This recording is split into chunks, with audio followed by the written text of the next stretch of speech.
C'est un sarcophage de béton enterré au cœur de Berlin, à plus de 7 mètres sous la surface du sol. Un abri conçu pour protéger Adolf Hitler des attaques de ses ennemis. Son nom, le Führerbunker.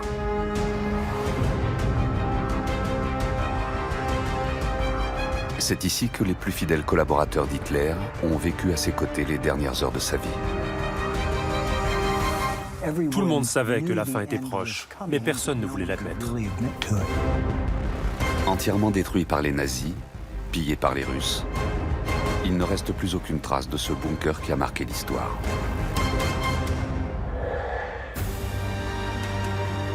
Pourtant, des archives jusqu'alors inconnues viennent de refaire surface. Restées cachées pendant plus de 70 ans, elles ont été retrouvées lors d'une expédition menée par 5 Français en novembre 1945. 4 hommes et une femme qui, à l'époque, ont osé braver l'interdit et s'aventurer dans le bunker d'Adolf Hitler. Grâce au récit manuscrit de l'un des membres de l'expédition, retrouvé récemment par sa famille, vous allez revivre pas à pas cette aventure hors du commun. On se retrouvait dans une pièce qu'ils ne connaissent pas, d'un bâtiment qu'ils ne connaissent pas, et c'est plus que l'inconnu, c'est une énorme aventure. À travers les dizaines de documents retrouvés par les 5 Français, vous allez découvrir les derniers jours qu'Hitler a passés dans l'obscurité de son abri de béton. Hitler voulait amener toute l'Allemagne avec lui dans cette destruction. Et il a pris la décision de rester à Berlin et de se battre jusqu'au bout. Voici l'histoire d'une expédition interdite, au cours de laquelle 5 Français ont sans doute découvert les dernières archives connues du Führerbunker.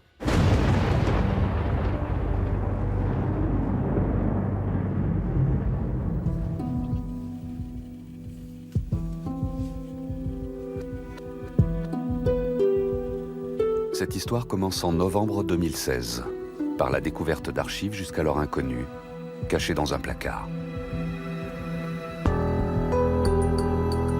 Elles sont retrouvées dans les affaires de Michel Leroy, décédé quelques mois plus tôt, par les membres de sa famille. Rédigées en allemand, toutes sont datées d'avril 1945. On y trouve des dessins, des télégrammes, des lettres, des ordres militaires, mais surtout les signatures de Martin Bormann, numéro 2 du parti nazi à la fin de la Seconde Guerre mondiale, de Hermann Göring, ministre de l'aviation du Troisième Reich, et de Adolf Hitler. Ces documents sont confiés à Xavier Aiolfi, expert international des archives allemandes. Son analyse ne laisse place à aucun doute. Ces documents sont des originaux et proviennent tous du Führerbunker, un lieu enterré à plus de 7,50 mètres sous la terre. L'endroit où Adolf Hitler s'est donné la mort aux côtés d'Eva Braun.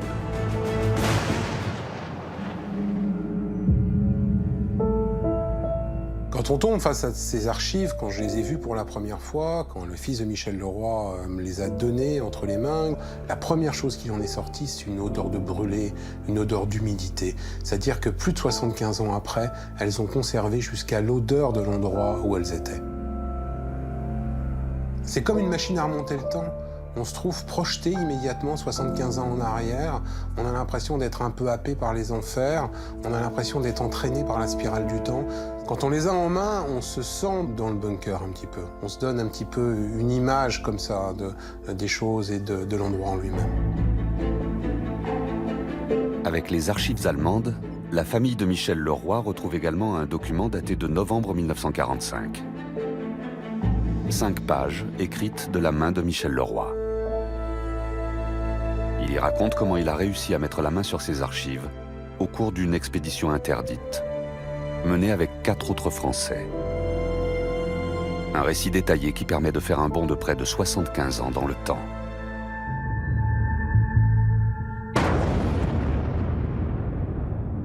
Berlin, novembre 1945. À l'époque, Michel Leroy vient d'arriver en Allemagne. Il vit dans un immeuble situé au 96 du Kurfürstendamm, l'une des plus célèbres avenues de la ville.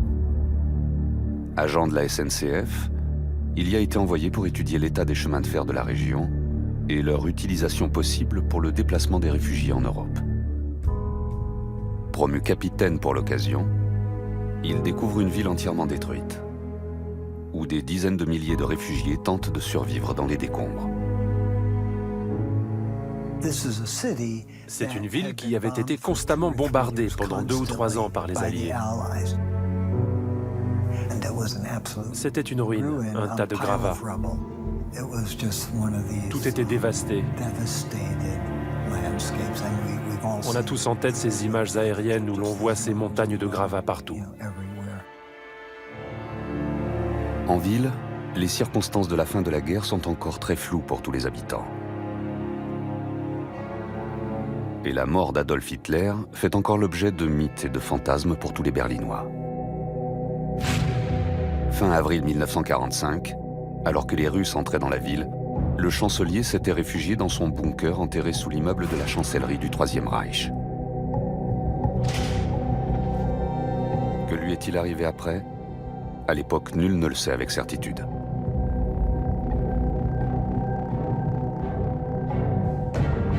Si la rumeur de son suicide et de celui de sa femme Eva Braun a commencé à se répandre, d'autres thèses circulent au sein de la population. Comme le raconte Michel Leroy dans son manuscrit, certains sont convaincus que le dictateur est encore en vie. Et encore maintenant, après 7 mois, la preuve indiscutable n'est pas faite de sa mort. Le doute subsiste, et les Berlinois, pas plus que les autres, n'ont la certitude de la mort de celui qui fanatisa tout un peuple. En novembre 1945, il y a énormément de bruit qui continue à courir sur une possible fuite d'Hitler et d'Eva Braun. Et on ne connaît pas de manière officielle la chronologie des faits, ni comment ça s'est passé dans le bunker. On a encore cette idée que y a des choses cachées. Donc, inévitablement, quand vous êtes un personnel français qui est affecté à Berlin, ça paraît tout à fait logique d'essayer d'entrer comme ça dans ces lieux un peu de fantasmagorie. C'est un dimanche, le 25 novembre 1945, que le capitaine Michel Leroy profite de son jour de repos pour se lancer dans une expédition hors du commun. Fasciné par les légendes qui circulent sur ce fameux Führerbunker, là où Hitler se serait donné la mort, il décide de se rendre dans le quartier de la chancellerie pour tenter d'y pénétrer et de, peut-être, y découvrir des indices sur le déroulement des derniers jours du Führer. À ses côtés se trouve le commandant Raymond Rose, son responsable, mais aussi 2 autres militaires français, le commandant Jean-Jacques Meillon et le capitaine Jean Wiazemski, qui travaillent comme lui sur les mouvements de réfugiés. Avec eux se trouve une femme, Claire Mauriac, membre de la Croix-Rouge française et fille du célèbre écrivain François Mauriac. Tout le monde dans cette équipe est un peu fasciné, lugubrement fasciné par le Führerbunker, dont on sait quelque part qu'il est dans la ville, mais on ne sait pas exactement où, mais on sait qu'il est là, on sait ce qui s'y est passé sans trop le savoir, et ils vont avoir cette folle envie de se dire, on a envie d'y rentrer comme on rentre dans un tombeau de pharaon égyptien. Les 5 Français se lancent donc dans l'inconnu. Ils ne savent ni où se trouve exactement l'entrée vers le Führerbunker, ni ce qu'ils vont y trouver. Pourtant, leur expédition va bel et bien entrer dans l'histoire.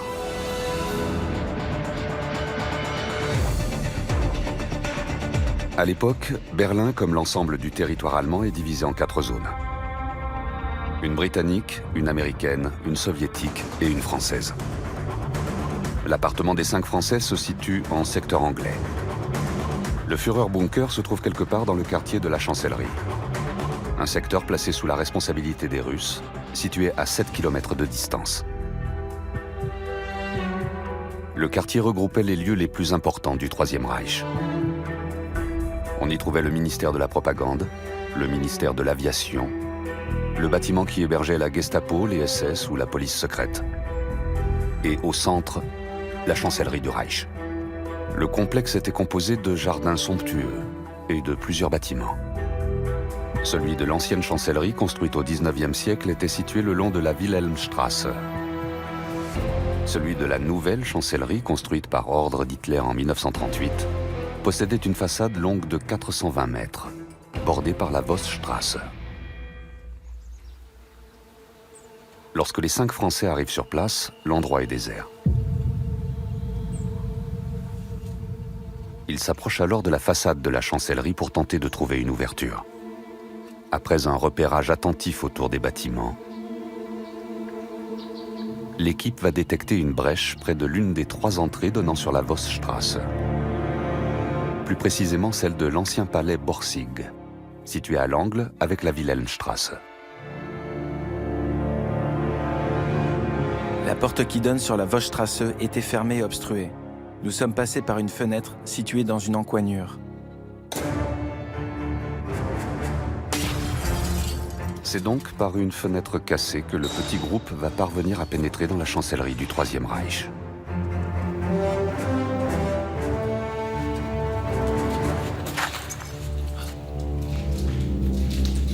Dans son récit, le capitaine Michel Leroy décrit des lieux ravagés, où se mêlent des gravats, de la ferraille, de la vaisselle cassée, des meubles délabrés ou brûlés. Une description que corroborent les rares archives existantes de la chancellerie juste après la guerre. L'endroit a d'abord été incendié par les nazis avant la chute de Berlin pour éviter que des archives ne tombent aux mains des Alliés. Il a ensuite été saccagé par les Russes, qui sont entrés les premiers dans les lieux, puis pillé sans relâche dans les mois qui suivirent la fin de la guerre.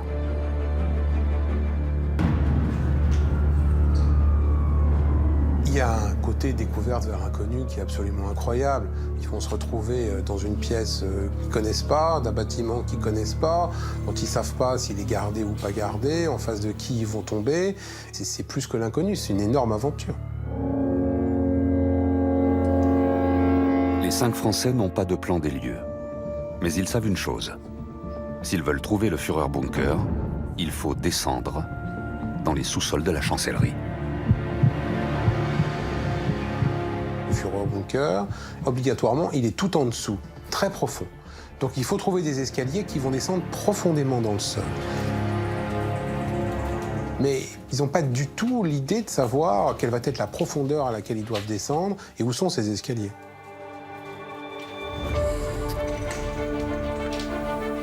Après quelques minutes passées au milieu des débris, le groupe finit par trouver un premier escalier, puis un autre, qui les conduit dans les profondeurs du bâtiment.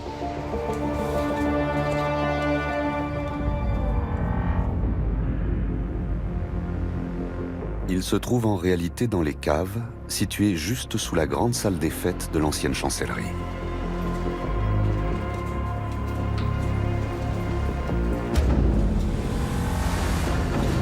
Ils ne le savent pas encore, mais ils viennent d'atteindre ce que l'on appelle le Vorbunker, un abri anti-aérien construit avant le début de la Seconde Guerre mondiale. Le concept d'abri anti-aérien, il est surtout lié à la menace aérienne et à la menace chimique. Et donc il y a cette idée que pour contrer cette menace, la seule idée c'est de s'enterrer. Le Vorbunker a été construit en 1936, à plus de 5 mètres sous la surface du sol. Il s'étend sur une surface de 300 mètres carrés et se compose de 12 pièces de 10 mètres carrés chacune, réparties de part et d'autre d'un couloir de 12 mètres de long. L'endroit a été conçu pour héberger le personnel de la chancellerie en cas d'attaque. Des dortoirs, des toilettes et des salles de bain, une cuisine. Ceux qui s'y réfugiaient pouvaient y vivre en autarcie totale pendant plusieurs jours.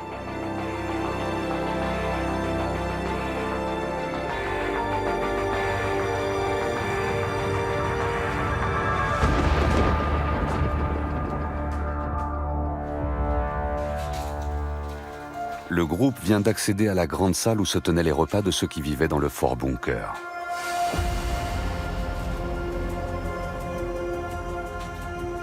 Au fil de leur exploration, les 5 Français font leur première trouvaille.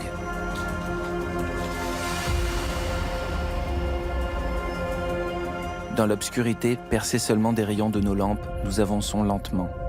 Dans une pièce voisine, encombrée de meubles éventrés, cassés, brûlés, noircis par le feu et la fumée, je découvre un tableau, encore accroché de guingois par ses ficelles à moitié consumées.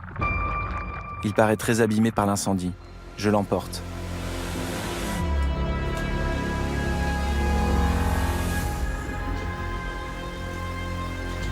Un peu plus loin, dans une autre pièce, nous découvrons des statues de bronze, vestiges des Jeux Olympiques de 1936. Le commandant Rose emporte une petite statue représentant un athlète vainqueur.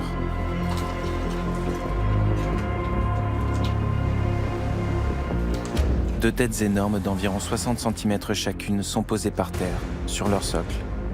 Hitler et Mussolini se font face. Tragique destin.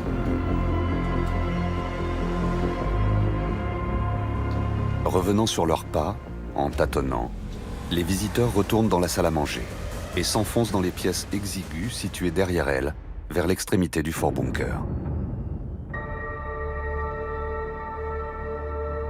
Ils finissent par découvrir une lourde porte de fer enchâssée dans le béton. Derrière se trouve un nouvel escalier. Face à eux, une série de marches qui descendent encore plus profondément sous la surface. Peut-être l'accès vers l'objectif de leur expédition. Le fameux Führerbunker. Là où Adolf Hitler a passé les dernières heures de sa vie.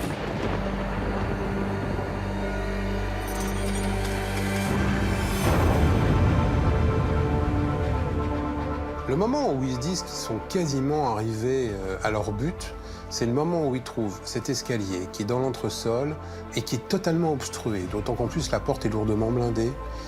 Et ils se disent que si cet escalier était obstrué, c'est donc qu'il doit mener quelque part, et quelque part où les gens ne veulent pas qu'on puisse rentrer. Et c'est là qu'ils s'aperçoivent que, vraisemblablement, c'est l'escalier qui mène au Führerbunker. Et effectivement, c'est celui qui va les mener au Führerbunker. 26 marches. C'est ce qui sépare les aventuriers de l'antre d'Adolf Hitler.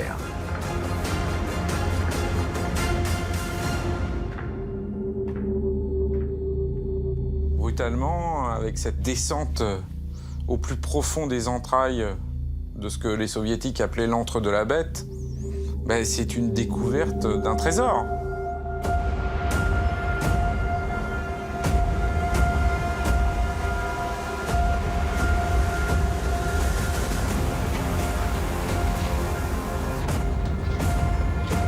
Une fois arrivés en bas, ils sont plongés dans un univers presque irréel. L'atmosphère est chaude, lourde, irrespirable. Pas d'air et toujours cette odeur de brûlé.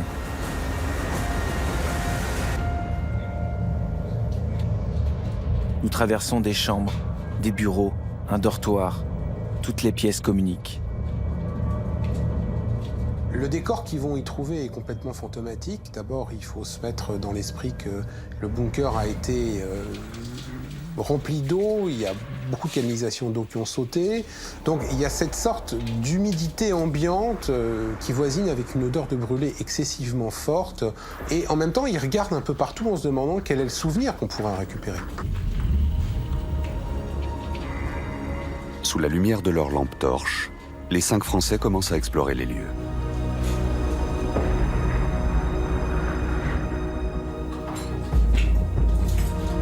Comparé au fort bunker, le Führerbunker a été conçu avec encore plus de soin pour protéger au maximum Adolf Hitler et son plus proche entourage.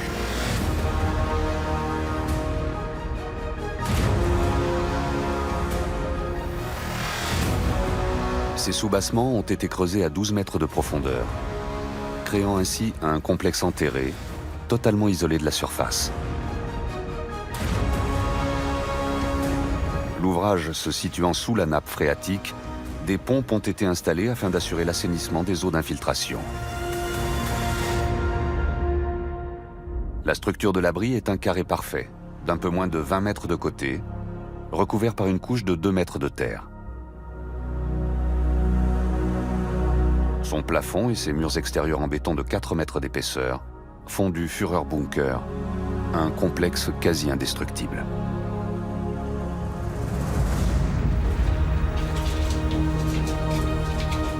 Ici, l'épaisseur des cloisons rend les pièces encore plus exiguës que celles du fort bunker que le groupe a traversé précédemment.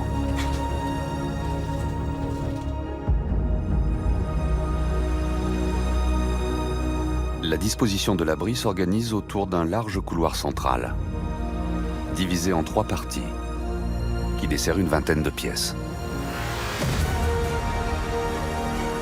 Une partie du couloir avait été transformée en salle de réunion pour Hitler et son état-major.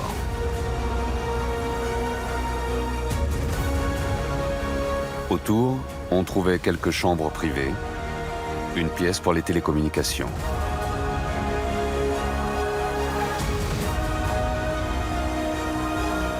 La chambre d'Eva Braun et sa salle de bain étaient situées côté sud.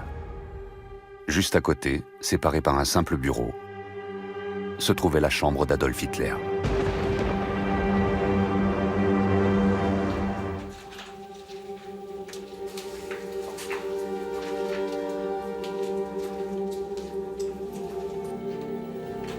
Après quelques minutes de progression à travers l'abri, le groupe commence à faire des découvertes inattendues.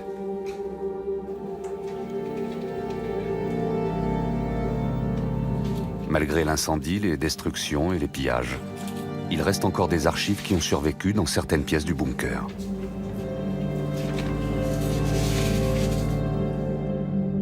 L'incendie n'a pas eu le succès espéré par suite du manque d'air. Tout est sans dessus-dessous. Divans, fauteuils éventrés, chaises culbutées, bureaux d'acajou saccagés, vidés de leurs tiroirs, eux-mêmes vidés de leurs dossiers. Par terre, des débris de toutes sortes sont éparses. Des papiers, des livres sans valeur, des cartes d'état-major, des lettres personnelles adressées à un quelconque SS gardien de bureau ou téléphoniste. Avec nos lampes de poche, nous cherchons parmi ces détritus déjà piétinés, fouillés et refouillés par tous ceux qui nous ont devancés depuis 7 mois, quelque chose qui puisse nous éclairer sur ce qui se trama pendant les heures lourdes qui précédèrent la chute de l'Allemagne. Quand les Russes sont arrivés dans la chancellerie du Reich directement en avril 1945, ils n'ont accordé aucune importance aux archives qui y étaient. C'est ce qui explique quelque part que quand le roi et son équipée sont rentrés dans le Führerbunker, c'est la seule chose qui reste à récupérer. Après avoir exploré plusieurs zones du bunker, le groupe arrive dans une petite pièce qui semble avoir servi de bureau. C'est ici que les 5 Français vont découvrir des archives de premier ordre, oubliées par ceux qui ont exploré le bunker avant eux. Sur ces dizaines de papiers éparpillés, un nom revient plusieurs fois. Martin Bormann, le numéro 2 du parti nazi, le plus proche conseiller d'Hitler jusqu'à sa mort.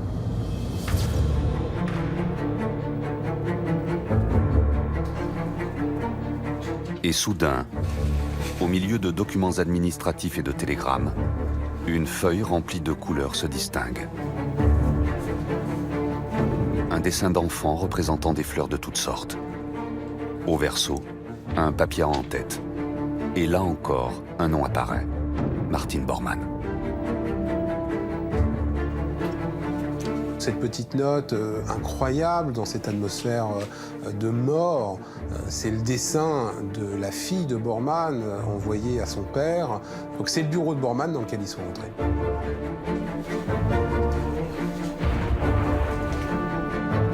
Ce bureau, situé juste à côté de la salle des télécommunications, permettait à Martin Bormann, secrétaire d'Adolf Hitler, de contrôler l'intégralité des informations entre le Führer et le reste du monde.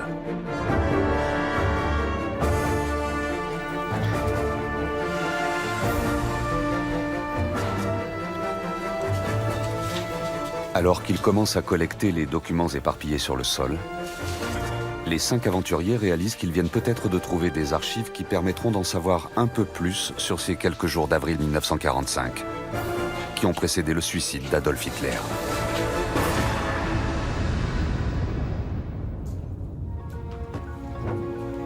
Ils décident de rentrer chez eux pour analyser leur butin, laissant derrière eux l'obscurité recouvrir à nouveau les derniers secrets du Führerbunker.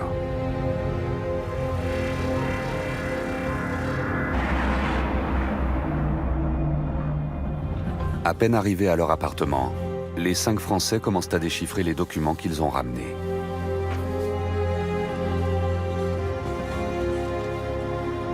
Des télégrammes, des lettres,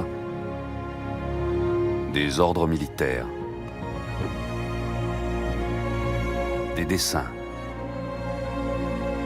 En plus de Martin Bormann et d'Adolf Hitler, on y découvre les noms de Hermann Göring, ministre de l'Aviation, ou Arthur Kannenberg, majordome d'Hitler. Peu à peu, ces documents vont faire aux aventuriers un saut de plusieurs mois dans le passé.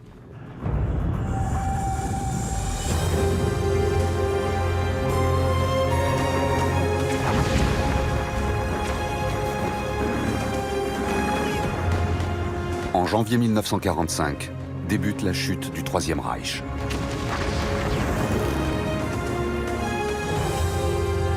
L'ultime offensive allemande, dans les Ardennes, s'est soldée par un échec.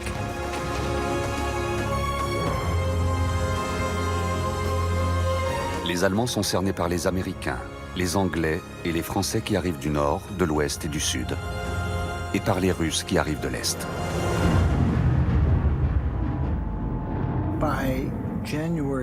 En janvier 1945, la situation du Troisième Reich est critique. On peut même dire catastrophique. À l'époque, tout le monde savait que la fin était imminente.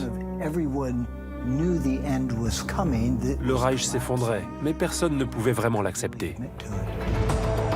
Face à la débâcle, Adolf Hitler décide de rentrer à Berlin.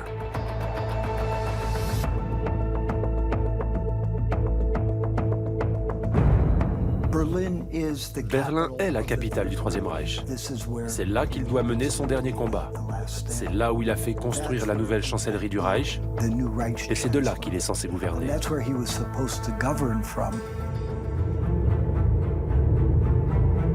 À partir du mois de février, la situation devient de plus en plus désespérée.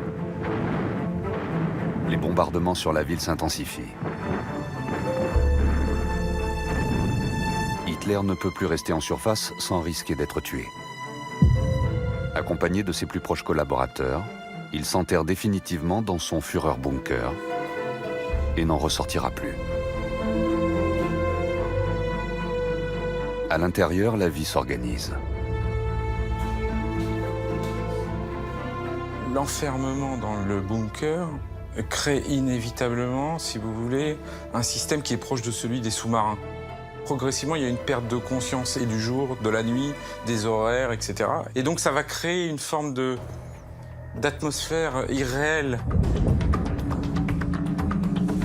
Les gens commencent à perdre peu à peu leurs repères. Et donc, il y a une vie un peu parallèle qui s'organise au sein de cet espace clos.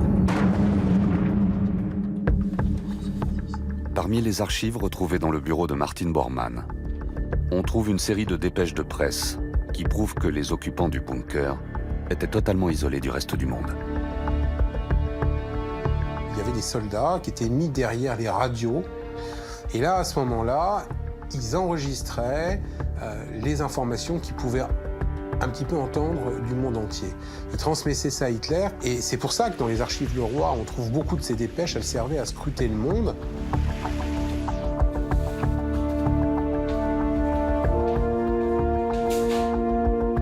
Madrid, Berne, Washington, New York. Dans le bunker, on espère repérer parmi ces dépêches venues du monde entier une information qui permettrait d'offrir une issue favorable aux forces du Reich. Car en cette fin du mois d'avril 1945, les quelques personnes encore présentes aux côtés d'Adolf Hitler savent déjà que les chances de gagner la guerre sont réduites au néant. Parmi les archives, le capitaine Michel Leroy identifie plusieurs télégrammes signés de Martin Bormann.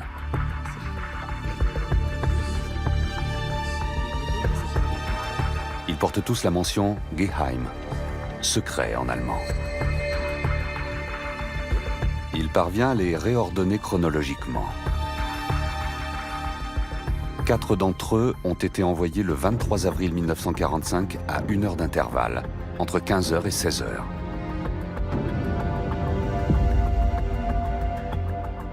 4 messages qui témoignent de l'ambiance dans le bunker, ce jour du 23 avril 1945.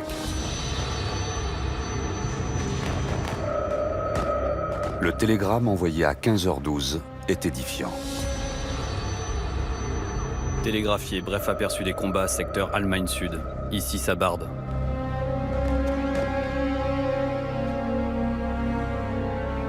Ces termes font sans doute référence aux événements récents qui se sont déroulés à l'intérieur même du Führerbunker. La veille, le 22 avril, alors que Berlin est sous les bombes et que la situation militaire apparaît de plus en plus désespérée, Adolf Hitler est entré dans une rage terrible, en pleine réunion d'état-major. S'il s'est mis en colère, c'est parce qu'il a soudain pris conscience de la réalité.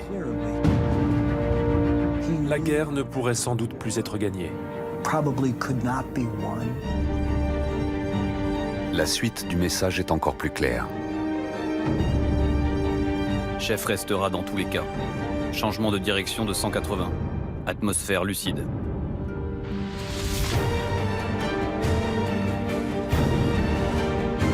Alors qu'Adolf Hitler avait un temps songé à s'enfuir de la capitale pour aller se réfugier dans les Alpes bavaroises, les derniers mots du télégramme de Bormann ne laissent plus aucun doute. Le chancelier vient de changer d'avis et l'a annoncé à ses généraux. Il ne partira pas.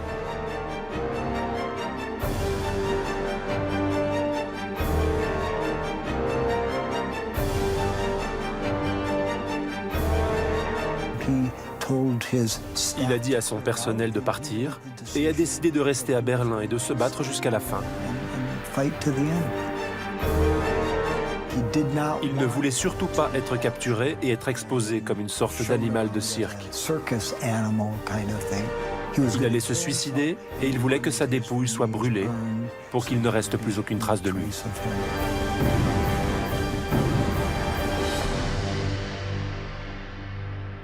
« 18 minutes plus tard, Bormann envoie un nouveau télégramme au QG bavarois d'Hitler.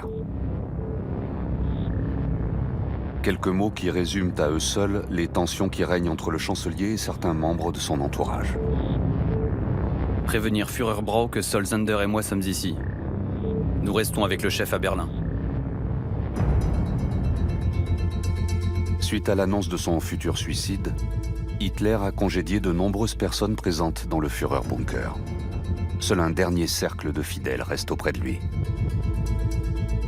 Joseph Goebbels, le ministre de la propagande, décide de faire venir toute sa famille qui emménage dans le Vorbunker le 22 avril après-midi. Bormann, lui aussi, a décidé de faire partie du dernier carré. Et alors que le bunker se vide peu à peu de ses occupants, Hitler, lui, est bien décidé à mettre en place la guerre totale qu'il prône depuis plusieurs années. Ici, on se bat. Notre situation future dépend de Friedrich et de ses compagnons qui retournent leur veste devant nos adversaires. Friedrich est le nom de code de l'un des généraux censés délivrer Berlin. Alors que Bormann et Hitler sont convaincus que l'armée est en train de les trahir, il semble tout de même avoir gardé un mince espoir d'un possible retournement de situation. Une demi-heure plus tard, Bormann envoie un dernier télégramme à Paul Giesler, dernier ministre de l'Intérieur du Troisième Reich. Envoyez immédiatement au combat, sans égard et sous surveillance, tous les états-majors devenus superflus dans les services civils. Les termes sont clairs. Toutes les personnes en âge de porter une arme doivent être mobilisées. Et surtout, être prêtes à mourir pour la patrie.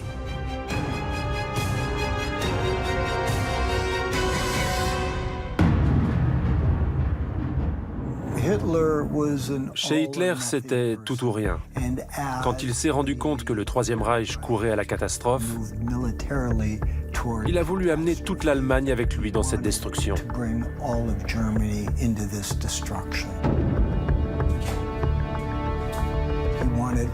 Il voulait que tous les ponts, toutes les centrales électriques, toutes les usines soient dynamitées et détruites. Et pour les soldats eux-mêmes, c'était un cauchemar.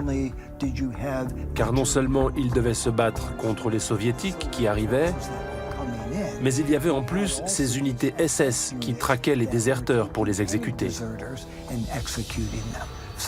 Donc pour les soldats qui étaient au front, c'était un cauchemar de tous les côtés. Alors que Hitler distille ses ordres depuis le Führerbunker, la nouvelle de son accès de rage de la veille et de l'annonce de son suicide assuré s'est répandue auprès des plus hauts dignitaires nazis. Elle arrive aux oreilles de l'un d'entre eux, réfugié dans les Alpes bavaroises, près de la petite ville de Berchtesgaden, Hermann Göring.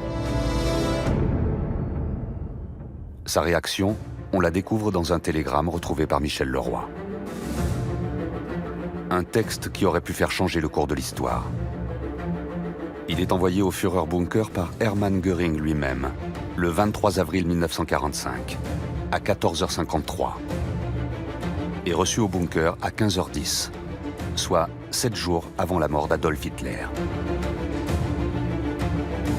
En bas du document, la mention FDR et une signature manuscrite proviennent de l'opérateur qui reçoit le message et en atteste la conformité. Il y appose immédiatement la mention « Chefsache », affaire du chef. Il faut savoir que dans son entourage très proche, Hitler n'était pas appelé le Führer, mais il était appelé le chef. Et tous les envois qui étaient faits à Adolf Hitler portaient cette mention « affaire du chef », apportée uniquement par officier. Ah, Führer, mon Führer, étant donné votre décision de demeurer à votre poste dans la forteresse de Berlin, approuvez-vous que je prenne immédiatement en main toute la direction du Reich, en disposant des pleins pouvoirs à l'intérieur comme à l'extérieur, et en tant que votre délégué, conformément à votre décret du 29 juin 1941. Le message est remis immédiatement à Martin Bormann, qui gère toutes les communications adressées à Hitler. Bormann n'en croit pas ses yeux. Göring invoque un texte de 1941 signé par Hitler lui-même, qui stipule qu'en cas de vacance du pouvoir, c'est bien Hermann Göring qui doit prendre sa place et devenir chancelier du Reich.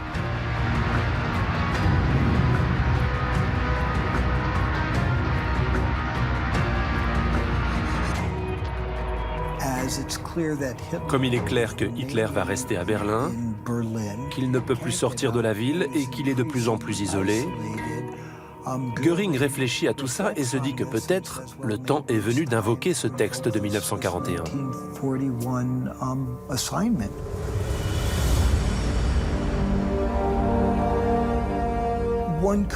On peut dire que Göring était sans doute de bonne foi.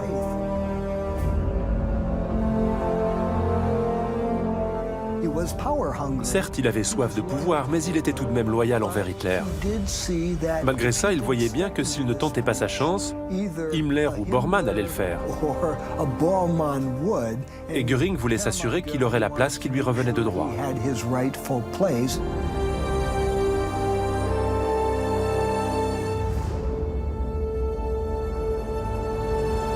Göring a beaucoup tourné son stylo autour de la page blanche avant d'envoyer ce télégramme. Il a pesé chaque mot.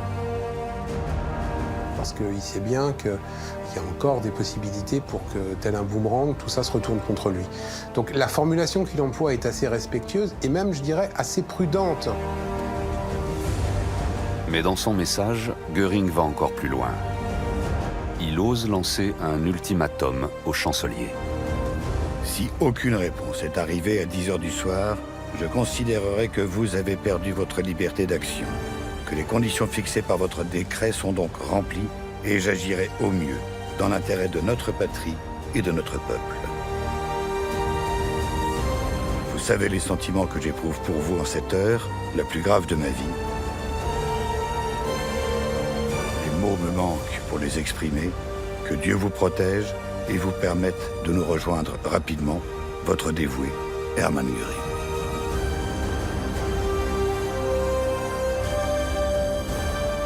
Impossible de savoir comment se serait finie la guerre si Hermann Göring était réellement devenu chancelier du Reich. car ce télégramme va faire l'effet d'une bombe dans le bunker.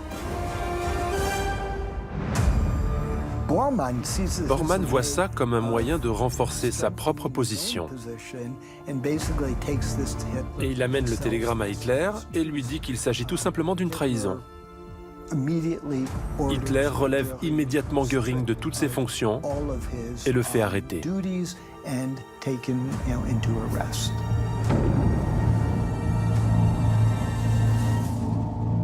Bormann réussit son coup.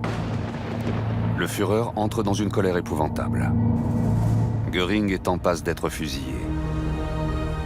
Après quelques échanges de télégrammes, Hitler renonce finalement à le faire exécuter, mais le chasse du parti et le révoque de tous ses postes. Bormann, lui, veut aller encore plus loin, comme le prouvent plusieurs autres documents retrouvés par Michel Leroy. Le premier, un brouillon écrit de la propre main de Bormann au service de sécurité du Reich en poste à Berchtesgaden et daté du 23 avril au soir. Reichsleiter à Bredov et Frank, Obersalzberg. Arrêtez immédiatement l'entourage masculin de Göring. Stop. En outre, mettre aux arrêts d'honneur le général Köhler. Bormann. En analysant les documents signés par Bormann et retrouvés au fond du bunker, le capitaine Leroy découvre un homme obnubilé par son rival. L'Allemagne est au bord du gouffre et pourtant il n'a qu'une obsession: recueillir de nouvelles preuves contre Göring. Reichsleiter à Dr. Frank Klopfer, Obersalzberg. Sur ordre du Führer, télégraphiez si vous avez trouvé projet de l'allocution radiophonique envisagée par Göring. Si oui, copie à envoyer ici par avion. Avez-vous trouvé d'autres documents de haute trahison? Si oui, envoyez également au plus vite copie de ces documents.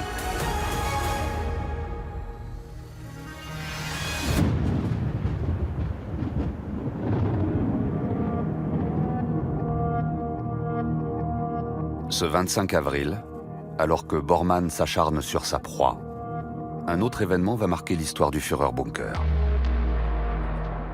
Un événement que retracent 2 pages qui ont survécu miraculeusement aux flammes et que personne, hormis Michel Leroy, n'avait eu en main jusqu'à présent. La dernière conférence d'état-major du Troisième Reich, au cours de laquelle le chancelier envoie un ordre ultime à ses forces armées.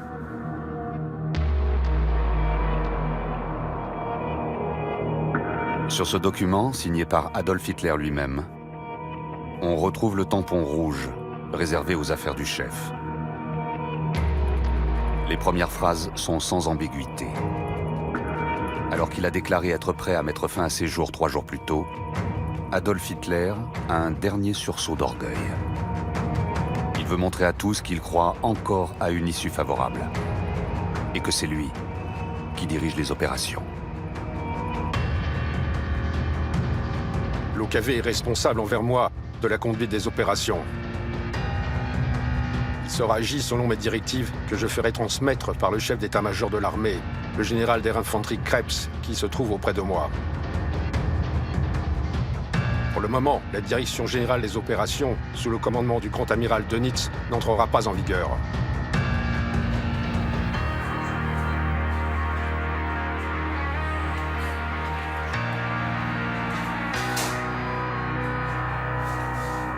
Hitler rappelle d'une manière très ferme que c'est lui qui donne les ordres.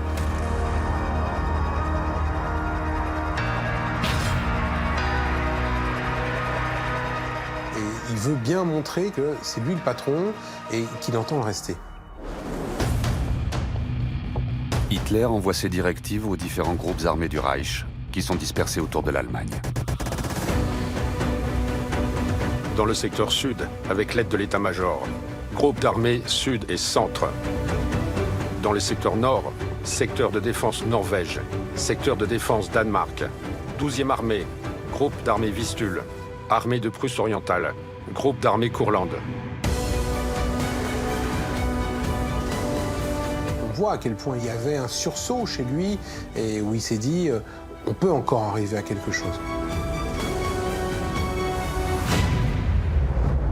C'est pour ça qu'il va amener toutes ses forces à venir vers Berlin, de manière à faire sauter le verrou de Berlin et par là même montrer aux Alliés qu'il est capable encore de gagner une bataille, même s'il n'a pas gagné la guerre, et de les amener à négocier avec lui. C'est-à-dire faire en sorte que la capitulation soit la moins abominable possible pour les Allemands. Hitler est quelqu'un qui est profondément marqué par la providence. Il considère que c'est la divine providence qui l'a amené pour sauver le Reich allemand. Et il a échappé à 22 attentats, c'est absolument considérable. Donc cette divine providence qui semble l'accompagner l'amène à penser qu'effectivement, il peut encore réussir à gagner ce dernier coup de poker.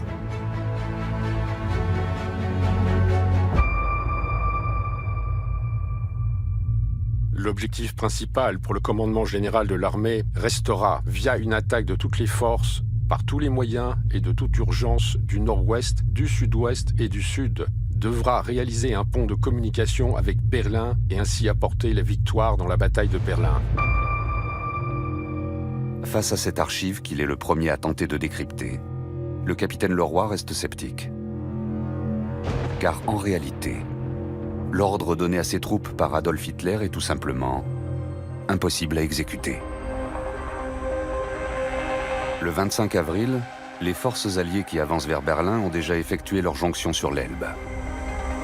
La plupart des groupes armés allemands mentionnés par le Führer ont déjà été mis hors de combat ou dépassés par l'armée rouge. Et n'ont plus aucun moyen de se rendre vers Berlin. Seule la 12e armée pourrait théoriquement encore y parvenir. Stationnée près de Potsdam et commandée par le général Wenck, elle va devenir l'ultime espoir d'Hitler pour sauver la capitale. Le problème, c'est que les troupes en question n'ont plus les moyens matériels de se diriger vers Berlin. Donc on manœuvre des armées, évidemment, qui sont de plus en plus fantômes. Les moyens militaires ne sont plus disponibles et les rares moyens qu'il essaye de ramener sur Berlin ne correspondent plus à une réalité tangible. Cet ordre relève un peu du côté illusoire et des illusions qu'on se fait encore à l'intérieur d'un bunker où on n'a plus totalement le sens des réalités.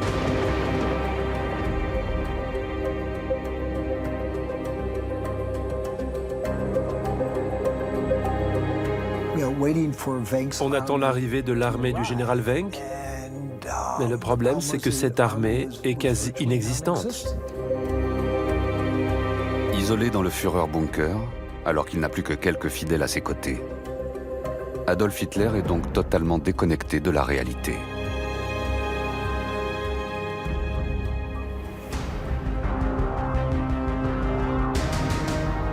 Il ne sait ni où sont ses troupes, ni où sont celles des Alliés. Acculé, esseulé, il va très vite se rendre à l'évidence. La bataille de Berlin est perdue.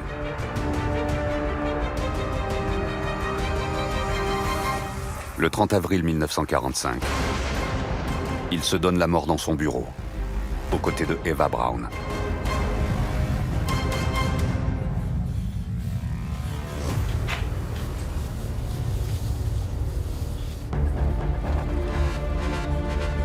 Près de 75 ans après la fin de la guerre, les documents retrouvés par le capitaine Michel Leroy lors de son expédition sont à ce jour les dernières archives du Führer-Bunker qui étaient restées encore inconnues. Du dernier ordre militaire signé par Adolf Hitler lui-même, à la lettre d'Hermann Göring révélant sa tentative de prise de pouvoir, en passant par les télégrammes de Martin Bormann et sa folie destructrice. Ces archives apparaissent comme de nouveaux témoins de ces quelques jours qui ont scellé la fin du Troisième Reich et dont il ne reste quasiment aucune trace. Elles racontent à leur manière les dernières heures d'un homme et d'une idéologie qui ont plongé le monde dans le chaos et qui ont marqué à jamais notre histoire.